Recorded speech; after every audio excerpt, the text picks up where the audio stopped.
What's happening? What's happening? What's happening? What's happening? What's happening? What's happening? What's happening? Wow. Hey, listen, first things first. I would like to say everybody who consumes my content, thank you. For y'all is the reason why I'm able to do what I'm doing, able to get the influence that I am slowly getting. A lot has been happening just not too long ago. I recently interviewed Miss Tanya Airy, someone who is running for LA. She is running for LA Board of Supervisors. Had to put my notes up. But yeah, she is running for LA Board of Supervisors in the 3rd District in LA. She is running against Miss Lindsay Horvath, whatever the motherfucking name is. Just recently got done with that interview. Had a great interview. You're probably gonna see that before this. Or not. I don't know. I don't know how my team is going to chop it up and put it out. But we have a very good one scheduled today. We have been absolutely working, man. Y'all really have been showing out, showing the support, getting the videos into the algorithms. I can't ask for nothing else. Y'all share the videos. People watch it religiously. I can't be grateful for the influence that I am slowly gaining, and I plan on keep on working my ass off to be worthy of y'all time, and I appreciate everybody. So let's jump straight into it. Ravi, following those American and Israeli strikes in Iran, federal and local law enforcement nationwide are on high alert with 2 main areas of focus. Soft civilian targets here in the U.S. favored by lone wolf attackers or those influenced by terrorist organizations, and the concern of a repeat cyber attack on critical U.S. infrastructure.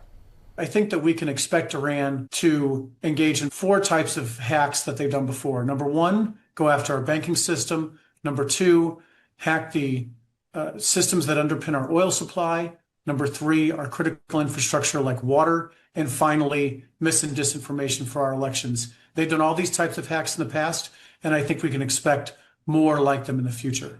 Jake Braun is a former senior counselor to the Secretary of Homeland Security, now head of the Cyber Policy Initiative at University of Chicago. Braun telling the I-Team one of his first events for the White House was traveling to Pittsburgh after Iranians hacked a water treatment facility in 2023. Our critical infrastructure is quite vulnerable. They look for outdated systems that haven't been patched. They're weak spots. We've already seen what Iran's cyber capabilities can accomplish, a country known for its ability to sow chaos with a few strokes on a keyboard. After Operation Midnight Hammer last year, designed to obliterate Iranian nuclear capabilities, Tehran-backed hackers targeted U.S. banks, defense contractors, and oil companies. They have new AI weapons.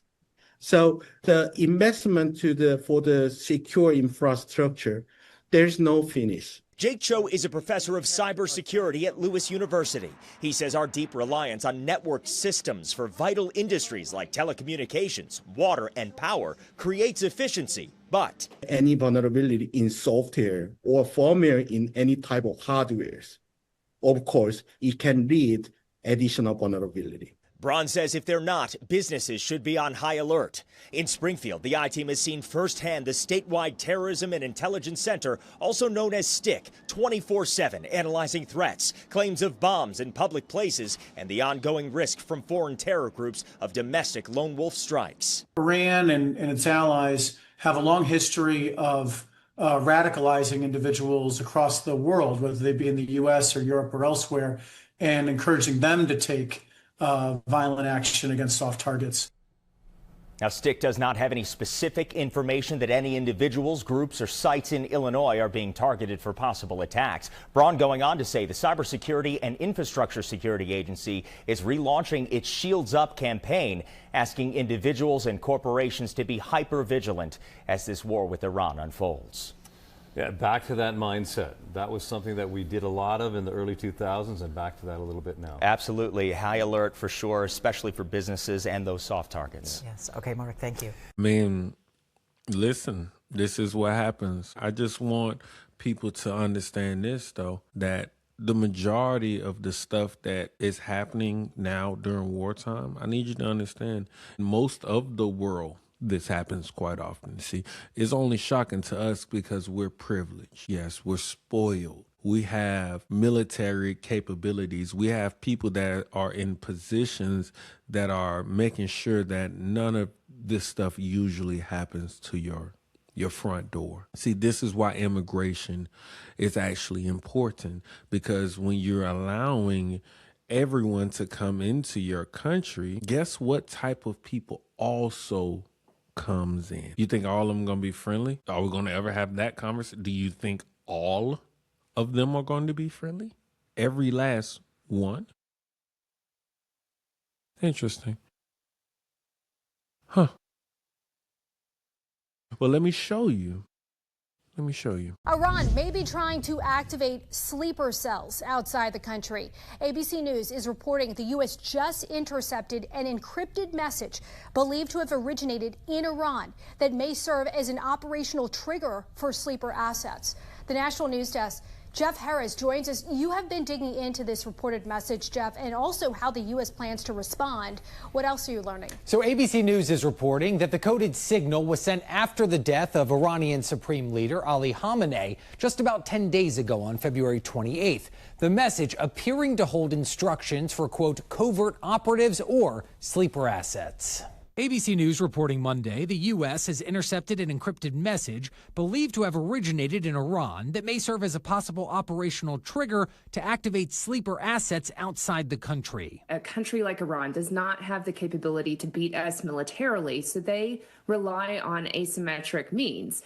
So they will look to use cyber attacks. They will look to use proxies like Hezbollah, criminal agents. The U.S. warning said intelligence had detected a broadcast station repeatedly transmitting a message to multiple countries outside Iran. The alert reading in part, quote, while the exact contents of these transmissions cannot currently be determined, the sudden appearance of a new station with international rebroadcast characteristics warrants heightened situational awareness. A former FBI special agent issuing a warning just last week that this may happen. If ever there's going to have a Hezbollah cell or a Hamas cell act in the United States in a violent way, it's now, because their back's against the wall. A sleeper cell is a covert group of operatives who infiltrate a targeted community and remain inactive for an extended period of time. Blending into society to avoid detection, they wait for a specific signal or event to carry out a mission. While speaking in Florida Monday, President Trump being asked directly about these reported sleeper cells, specifically if Iran has activated any inside the United States. They've been trying for a long time. We've been very much on top of it. One of the things we have to do is get the Democrats to stop the Democrat shutdown, because, as you know, the apparatus that looks into that, Schumer and the Democrats have shut it down. Trump adding they have, quote, very good intelligence into that, while claiming these reported assets came in under the Biden administration. We're watching every single one of them. Yeah, we know a lot about them. The biggest problem we have is the Democrat shutdown. We know a lot about them, but the shutdown doesn't allow us to do what we have to do. Now, this news comes as the FBI continues to investigate a deadly shooting at a bar in Austin, Texas, just after the war started. The suspect, who you see right here, is accused of killing 2 people and injuring over a dozen more. Investigators now probing whether or not he was motivated by the war, since he was wearing a shirt with an Iranian flag design underneath a hoodie, which read "Property of Allah." Reporting for the National News Desk, I'm Jeff Harris. I'm going to say this. There are people who come over here from other countries that are agents, or people who come over here pushing propaganda to U.S. citizens. So even if they're not, quote unquote, illegal immigrants, there are immigrants that come over here with specific agendas. It could be legally or illegally. There are immigrants that come over here with specific agendas, and let's say they're not doing the bullshit, but they're influencing other people mentally not all there, people who feel some type of way, going through some type of episodes themselves, like, or going through whatever feelings. You know, these people are not just, they're not stupid. They're smart enough to be able to influence other people. Like this, like, it's not that hard to to get people to do certain things. It's all about what you show, what type of image, what type of things you're able to convey, what type of message you're able to convey, and how good you're able to convey a certain type of message. Some people are going to naturally attract to you. Why? Because they believe what you believe, how you believe it. You have people who are obviously, quote unquote, sleeper cells of Iran, whatever the fuck, over there, over here, immigrated over here, waiting for an event to happen for them to be activated. And now, guess where we're at today? Guess where? This stuff is happening, man. You cannot pretend that we're not having people who are influenced by other terrorist groups or other people, other ideas, other ideologies, other beliefs, and they're acting out attacks in America today. I'm at a loss to how people don't understand. This is why embracing all of these different cultures, this quote unquote melting pot of America, this globalist mindset of Americans is really toxic in real life. It's toxic. Social media has been a blessing and it's been a curse too, because we could see so much shit. We can see it. All I know is I'd rather America be safe from bullshit. And sadly, because of this country's ideas, it doesn't appear like you're any safer now. It doesn't appear to be safe. Speaking of not safer now and shit that's happening today, let's go to two situations that happened earlier today. Breaking news on an attack on a synagogue in Michigan. Yeah, police say an armed suspect rammed a vehicle into a synagogue before they were killed by security. Now, smoke rose from the building from a resulting fire. Thankfully, no other serious injuries have been reported so far. Now, it happened at the Temple Israel Synagogue in West Bloomfield Township near Detroit, and it prompted a massive response by police. Now, this terrifying ordeal comes at a time of heightened security concerns at Jewish sites because of the war in Iran and a surge in anti-Semitic incidents nationwide. And in response to today's attack, the NYPD says it is stepping up security at synagogues throughout the 5 boroughs. Eyewitnesses report Lauren Glassberg in the newsroom with the very latest. Lauren. Right, David and Liz, this happened at about 1 this afternoon, and according to authorities, a vehicle approached Temple Israel and drove around a security bollard on site. That vehicle then crashed right through the temple's doors, driving into a hallway, and either the vehicle or something inside the vehicle caught fire. You could see smoke coming from that building. The suspect, who was armed with a rifle, was shot at by security. That security had been hired by the temple to protect its members. But it was close to an hour before it was confirmed that the shooter was dead inside that vehicle. One security officer was hit by the vehicle and taken to the hospital and will be okay, apparently knocked unconscious. There were no other injuries to report. The temple was quickly evacuated. Everyone led to safety, including the children. The temple has an early childhood center and a kindergarten on site. Some of those kids sheltered at neighboring homes to stay safe. Temple Israel was founded in 1941 in Detroit and eventually moved to West Bloomfield, where it is said to be the nation's largest Reform synagogue. There was a major police response to this incident today. Law enforcement spoke about their readiness and being on heightened alert during this time of increased anti-Semitism across the country and during this new war in Iran, a joint effort by the U.S. and Israel. Every time I've gotten some intelligence from the national level, I've been sharing. We've been talking for 2 weeks about the potential, sadly, of this happening. So there was no lack of preparation. In addition, all Jewish facilities in the area are going to have a lot of extra presence around it until we figure this out. And the sheriff said this investigation is continuing to figure out who the suspect was, what motivated him, whether he acted alone or whether he was working with others. Now, the NYPD tracking the situation in Michigan and continuing to deploy patrols to Jewish religious and cultural institutions and making those patrols very apparent. President Trump has been briefed on this incident. And one interesting note, the FBI field office in Detroit held an active shooter prevention and preparedness training for the staff and clergy at Temple Israel in West Bloomfield, this very temple, in January, according to a social media post by the FBI. David? Shit is crazy that's happening out here. At least the motherfuckers was able to afford security. You know what I'm saying?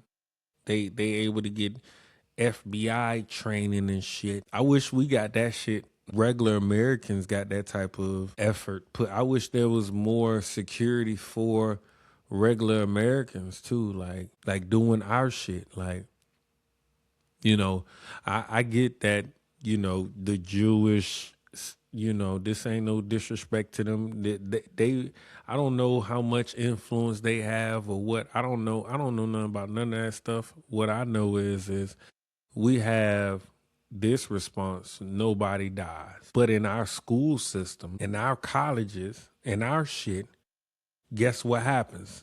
Once again, we're talking about what happened. Do you feel safer when bullshit happens today? Okay, play this. Well, just about 90 minutes before the attack in Michigan, there was another terror attack today, this one in Norfolk, Virginia, at Old Dominion University. A gunman opening fire inside of a ROTC classroom, injuring 2 students and killing the professor. That professor, U.S. Army Lieutenant Colonel Brandon Shaw, who had himself earned a degree at ODU. Eyewitness News reporter Stefan Kim with new information on the suspect and the investigation. Terror on the campus of Old Dominion University in Norfolk, Virginia, with members of the school's ROTC program targeted by a gunman with ties to ISIS. Students ran for cover and police raced to the scene just before 11 a.m. 3 people shot inside a classroom. Just have a report of students running out of the building, possible shooter. The guy next to me, we looked at each other, we started running, and that's when we heard, gunshots. Suddenly there was kind of a thud, and then a tons of running down the hallway and screaming, and then the fire alarm went off. The FBI is now investigating it as an act of terrorism, identifying the gunman as 36-year-old Mohammed Jallo, a former National Guardsman convicted in 2016 of attempting to provide material support to ISIS and trying to acquire weapons for an attack on U.S. soil. After serving 8 years of an 11-year prison sentence, he was released in 2024. I can tell you that we have confirmed reports that prior to him conducting this act of terrorism, he shouted, stated, Allah Akbar. Sources say Jallo calmly walked into a classroom, asked if it was an ROTC class. When someone answered yes, he shot the instructor several times, killing him. Identified tonight by Virginia's governor as U.S. Army Lieutenant Colonel Brandon Shaw, a veteran Army aviator and a professor of military science in the ROTC program at ODU. 2 students with the Army's ROTC program were also wounded. FBI Director Kash Patel says students subdued the shooter. Jallo was pronounced dead on scene. They basically were able to terminate the threat. So he was not shot? He was not shot. Jallo was under 5 years supervised release with mandatory regular check-ins with his probation officer. His internet activity was also subject to review. Authorities tonight are trying to figure out how he got a gun.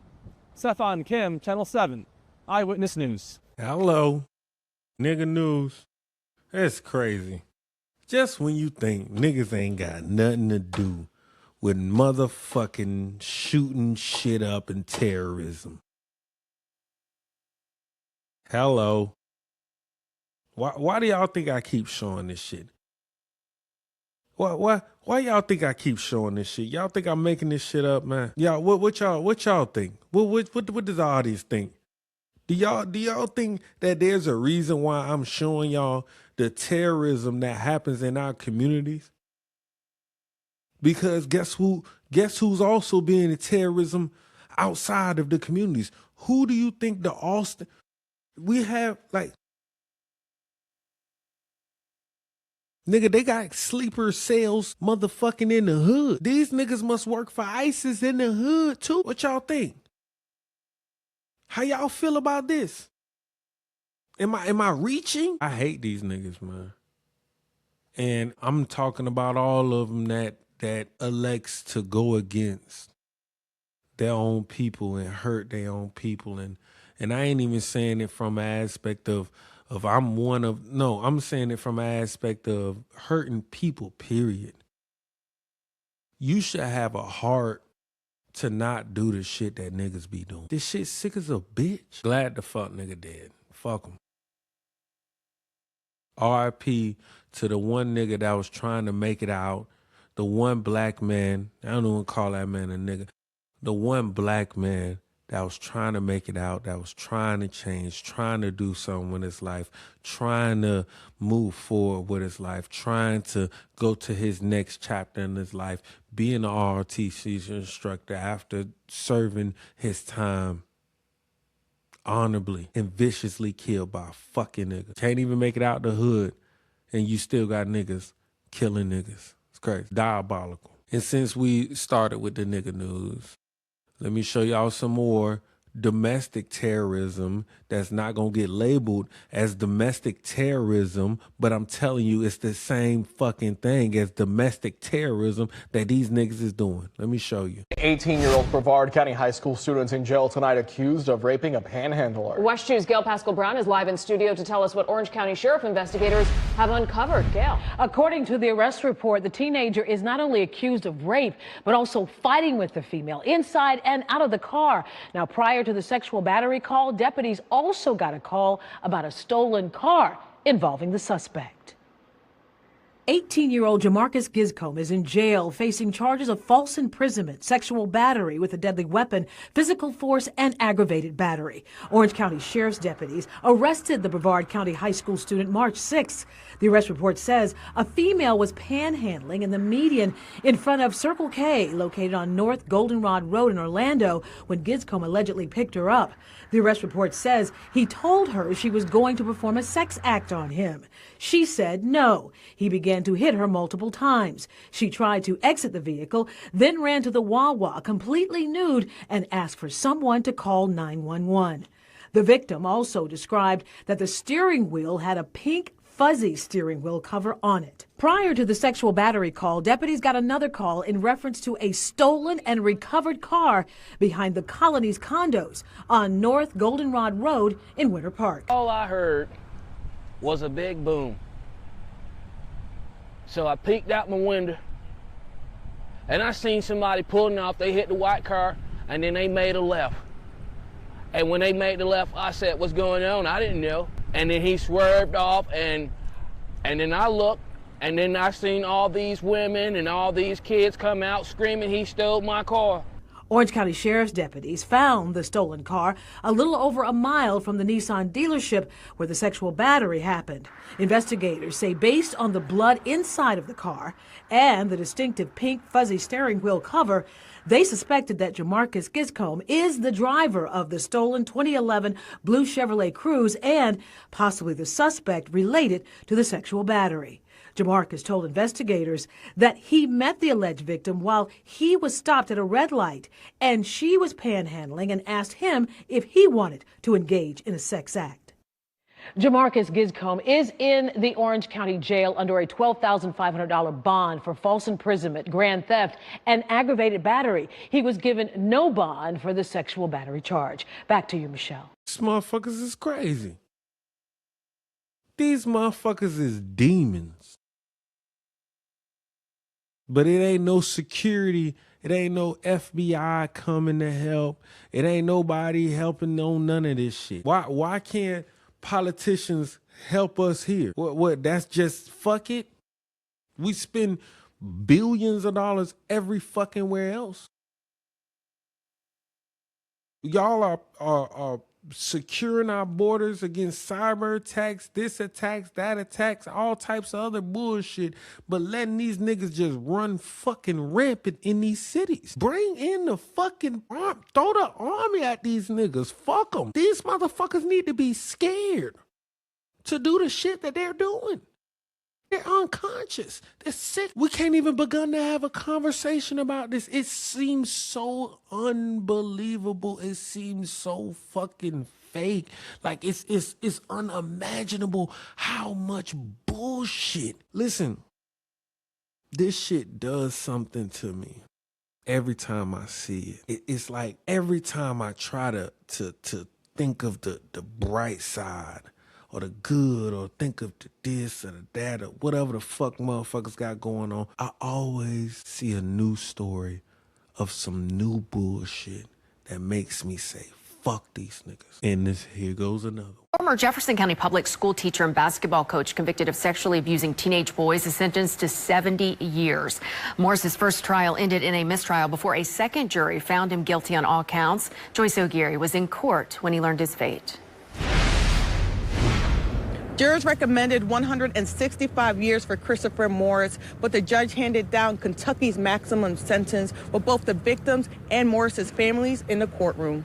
I must follow the law. The law requires that your 165-year sentence be reduced to 70 years. Former Jefferson County Public Schools teacher and basketball coach would spend decades behind bars after being sentenced in a child sex abuse case. Christopher Morris was convicted in January on 27 counts, including sodomy and sexual abuse. The court wants to acknowledge the courage and the bravery of the victims who came forward to tell their stories. According to court documents, two victims told investigators they were sexually abused multiple times between the ages of 14 and 16.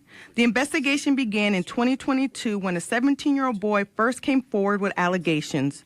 At the time, Morris worked as a teacher with Jefferson County Public Schools and also coached basketball in the district and for a traveling AAU team. Not only did you exploit your position as a coach and mentor to these boys, but you hijacked religion to manipulate them to do what you were really interested in, illegal sex acts, when all they were interested in and wanted to do was one simple thing: play basketball. Morris defense attorney Clay Kennedy asked the judge to consider a reduced sentence, noting Morris had a misdemeanor conviction in 1999 and no other criminal history. If the court did reduce his sentence to 20 years, which based on his age right now, which is 55, that means he would be looking at parole eligibility in his mid-70s. But prosecutors urged the court to consider the victims during sentencing. The victims chose not to make a statement to the court, but I would call upon their statements during the sentencing phase of the jury trial. The court also ordered Morris to have no contact with the victims or their families.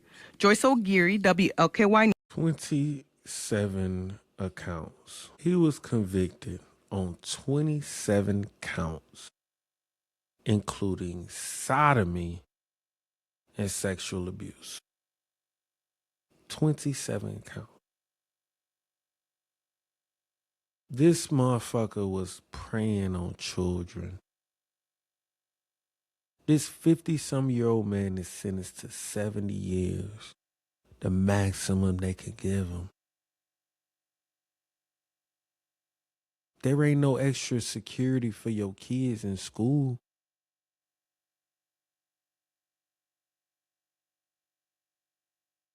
There ain't no extra security for your kids in school.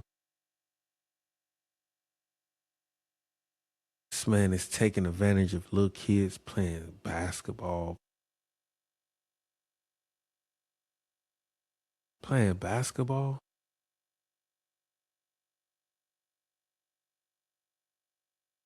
That shit crazy, like. That shit crazy, like. I cannot imagine being young right now, like.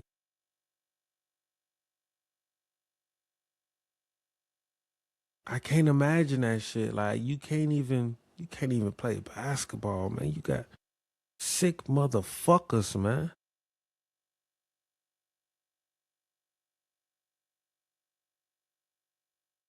These are terrorists. This is terrorism. What's happening to our kids? It's destroying their minds. It's destroying them. This is terrorism. Nobody talks about it. Nobody looks at it like that. But I'm telling you, these are sleeper cells.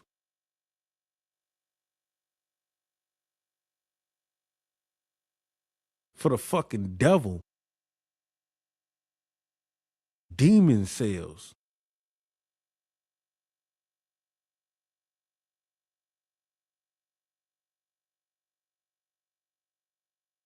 Shit's ridiculous, man. You can't even, your kids ain't safe in school from terrorists. Your little kids ain't safe from fucking basketball coaches. Hell, you can't even be homeless in this motherfucking country. You got niggas out here trying to rape your motherfucking ass. It's crazy. This is America. Welcome. Welcome. This is America. Hey, man.